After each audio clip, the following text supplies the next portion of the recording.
Buenas noches, mi nombre es Leobardo Mendoza, estudiante del segundo semestre de Ingeniería Industrial, Universidad Uniminuto. Bueno, el siguiente video es sobre nuestro trabajo en clase, nuestro trabajo autónomo y sobre la materia física mecánica. Bueno, lo primero que vimos en física mecánica fueron los vectores. En física se llama vector a un segmento de recta en el espacio que parte de un punto hacia otro, es decir, que tiene dirección y sentido. Los vectores en física tienen por función expresar las llamadas magnitudes vectoriales. Los vectores se representan gráficamente con una flecha. Asimismo, cuando deben ser expresados en una fórmula, se representan como una letra coronada por una flecha, como podemos ver acá en los ejemplos. Por otro lado, podemos ver las magnitudes vectoriales. Las magnitudes vectoriales son aquellas magnitudes que además de representarte con un número y una unidad, requieren también ser expresadas en el espacio, como una dirección y sentido, es decir, como un vector. Esto la distingue de las magnitudes escalares, las cuales solo requieren de un mismo número, y una unidad. Son ejemplos de magnitudes vectoriales las siguientes. Por ejemplo, la velocidad, la del desplazamiento, la aceleración, el impulso, la fuerza, el peso, la potencia, el campo eléctrico, campo magnético, campo gravitatorio, energía térmica, torque y momento. Por otro lado, podemos ver las características de los vectores. Los componentes de los vectores que lo definen son sus características. Son los siguientes: la dirección, el módulo, el sentido y el punto de aplicación. El módulo o la magnitud se refiere a la longitud o amplitud del vector o segmento de recta. La dirección se refiere a la inclinación que posee el vector con respecto al eje horizontal imaginario, con el cual forma un ángulo. El sentido se refiere a la orientación del vector, indicada por la cabeza de la flecha del vector. Acá se pueden ver los tipos de vectores. El primer vector que podemos encontrar es el vector nulo. Son aquellos donde el origen y el externo coinciden, y por lo tanto el módulo o la magnitud es igual a cero. Acá podemos ver un vector nulo, acá también, igual a cero, que ubicado sobre este punto. Los vectores unitarios son aquellos cuyos módulo es igual a 1. Por ejemplo, todo vector igual a 1. Acá podemos ver los vectores igual a 1, vector igual a 1. Todos los vectores igual a 1 son vectores unitarios. Por otro lado, podemos ver los vectores fijos. Son aquellos que expresan un punto de origen, además de un extremo, el cual está determinado en un punto fijo del espacio. Suelen usarse, por ejemplo, para expresar las fuerzas aplicadas sobre dicho punto. Para representarlo, se dice que el punto de origen A y el extremo B, por ejemplo, aquí podemos ver, en los ejemplos se puede haber realizado los vectores fijos. Estos son los vectores fijos. Vectores paralelos. Están situados en rectas paralelas, pero poseen un mismo sentido o contrario. Aquí podemos ver los ejemplos de los vectores paralelos. Esto es un vector paralelo, que va encima del otro sobre una misma dirección, o en el mismo sentido, o puede ser contrario, es decir, como unas rectas paralelas. El siguiente podemos ver los vectores opuestos. Se caracterizan por tener misma dirección y magnitud, por su sentido opuesto. Aquí podemos ver el ejemplo. Tiene la misma dirección y magnitud, pero diferente sentido. O sea, un sentido opuesto, como podemos ver acá. Y este es un ejemplo de vectores opuestos. Acá podemos ver los vectores concurrentes o angulares. Son aquellos cuyas líneas de acción pasan por el mismo punto, es decir, que se intersectan. Acá podemos ver claramente lo que es un vector concurrente o angular. Por otro lado, podemos decir, supongamos que dos helicópteros despegan desde un mismo punto. Una de las aeronaves se dirige hacia el este y la otra hacia el oeste. Ambos helicópteros realizan un recorrido. Puede representarse como un vector al mismo punto de aplicación. Se trata de vectores concurrentes. Este es un ejemplo claro de vectores concurrentes. Los vectores libres. Los vectores libres son aquellos vectores cuyos puntos de aplicación es indeterminado y por lo tanto libre. Por ejemplo, estos son los ejemplos de los vectores libres. Lo importante es el módulo, la dirección y el sentido en estos vectores. Por otro lado, podemos ver los vectores equivalentes o iguales. Son aquellos vectores con igual módulo, dirección y sentido. Por ejemplo, esos son los ejemplos de los vectores iguales. Por otro lado, tenemos los vectores poplanarios.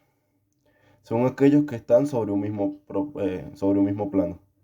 Acá podemos ver. Son los vectores que se dirigen sobre un mismo plano, que están sobre un mismo plano. Acá podemos ver un ejercicio. Acá podemos ver otro.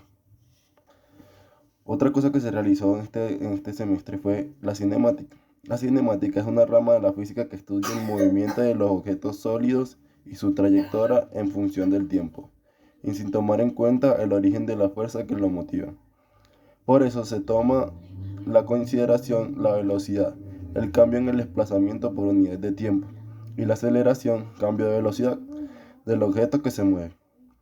Elementos de la cinemática. Los elementos básicos de la cinemática son tres: espacio, tiempo y un móvil. Debemos tener en cuenta que en la mecánica clásica, los dos primeros, tiempo y espacio, son dimensiones absolutas, independientes del móvil y previo a su existencia. En este sentido de cinemática clásica contemplamos los siguientes tipos de movimiento. Movimiento rectilíneo uniforme. Es aquel con velocidad constante y cuya trayectoria es una línea recta. Un ejemplo claro de estas son las puertas correderas de un ascensor. Generalmente se abren en línea recta y siempre a la misma velocidad. Acá podemos ver un ejemplo de movimiento rectilíneo uniforme. Un camión se mueve a velocidad constante de 90 km por hora en una autopista recta. A. ¿Qué distancia recorre en 2 horas? Y B. ¿Qué distancia recorre por segundo? Bueno, acá podemos ver el ejercicio. El camión se mueve a una velocidad constante de 90 km por hora, donde X es distancia, B es velocidad y T es tiempo. La velocidad es de 90 km. La fórmula del movimiento rectilíneo uniforme es velocidad igual a distancia sobre tiempo. Pues las despejamos para ver que no hay distancia. La distancia quedaría igual a velocidad por tiempo. Entonces aquí quedaríamos distancia es igual a 90 km por hora sobre 2 horas. Esto sería igual a 180 kilómetros. El camión recorre 180 kilómetros en 2 horas. Por otro lado, podemos ver la distancia. La distancia es igual a velocidad por tiempo. Entonces aquí diríamos que 90 kilómetros es igual a una hora, equivale a 60 minutos. Entonces 60 minutos sería igual a cuántos segundos tiene una hora. Eso sería igual a 3600. Entonces diríamos que distancia es igual a 90 kilómetros por segundo. O sea, entonces sería 90 kilómetros sobre 3600. Eso nos daría igual a 0.025 kilómetros. 0.25 kilómetros. Si lo pasamos a metros, esto nos daría 25 metros, ya que lo dividiríamos entre 1000, ya que un kilómetro equivale a 1000 metros. Entonces el camión recorre 25 metros cada segundo. Por otro lado, tenemos el movimiento rectilíneo uniformemente acelerado. Es un cuerpo que se desplaza a una velocidad que varía linealmente, dada que su aceleración es constante conforme avanza el tiempo. Un ejemplo de esto sería calcular la aceleración que aplica un tren que circula por una vía recta a una velocidad de 216 km por hora si tarda en 4 minutos en detenerse desde que acciona el freno. Bueno, aquí sería velocidad inicial igual a 216 kilómetros. Entonces nos daría así: 216 kilómetros por hora por 1000 metros, que es equivalente a un kilómetro, por una hora, que es equivalente a 3600 segundos. Eso nos daría 60 metros sobre segundo. Por otro lado, tenemos el movimiento armónico simple. Es un movimiento periódico de vaivén, en el cual un cuerpo oscila alrededor de un punto de equilibrio en una dirección determinada y en unidades regulares del tiempo, donde X es posición o a distancia, donde B es velocidad, donde A es aceleración, donde A mayúscula es amplitud y donde W es frecuencia cíclica. Aquí podemos ver un ejemplo claro. Bueno, el otro sería movimiento parabólico. Es la composición de dos movimientos rectilíneos distintos. uno horizontal y de velocidad constante y el otro vertical y uniformemente acelerado. Aquí actúa la gravedad, y la gravedad es una constante de 9.8 metros sobre segundo al cuadrado. Un ejemplo claro de esto sería, o un ejercicio. Desde la parte superior de un edificio de 4.9 metros de altura se lanza horizontalmente una pelota de básquet y cae al suelo en un punto situado a 7 metros del borde del edificio. Hallar la velocidad de la pelota al instante en que fue lanzada. Aquí podemos ver el edificio de 4.9 metros de altura y la distancia, o sea, acá se lanza la bola y la bola cae a 7 metros del edificio. Entonces aquí haríamos h, que es igual a altura, b0, que es igual a velocidad inicial, por tiempo más o menos, gravedad por tiempo al cuadrado sobre 2. Entonces aquí haríamos 4.9 por 0, porque la velocidad inicial es 0, por tiempo más 9.8 tiempo al cuadrado sobre 2. Entonces todo esto nos daría un segundo. Después tomamos la distancia, que es igual a la velocidad inicial por tiempo, eso daría 7. La distancia fueron 7 metros. Entonces daría 7 metros sobre el segundo, sobre segundo. Esa fue la velocidad inicial, o sea, la velocidad inicial de la pelota es de 7 metros sobre segundo. Movimiento circular uniforme. Como su nombre lo indica, es el movimiento que traza círculos perfectos en su recorrido, manteniendo invariable el módulo de su velocidad de tiempo. Aquí podemos ver la fórmula y también podemos ver qué significa cada símbolo.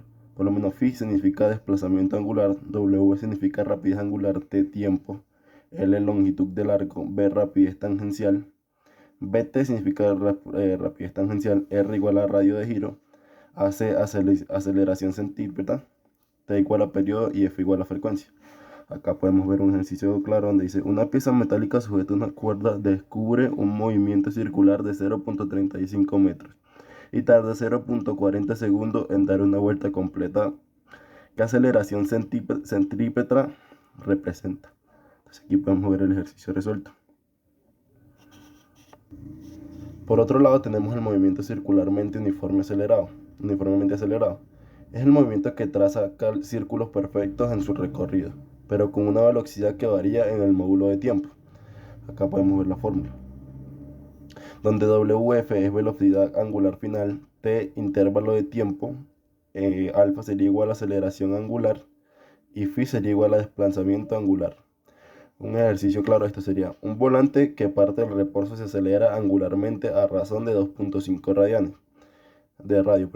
¿Cuál es el desplazamiento angular del volante después de 8 segundos? Entonces aquí ya podemos ver el ejercicio resuelto. Bueno, muchísimas gracias. Eso fue todo mi video. Espero que les haya gustado. Pero espero que sea de gran ayuda para ustedes. Y pues ese fue mi apunte y mis apuntes en clase.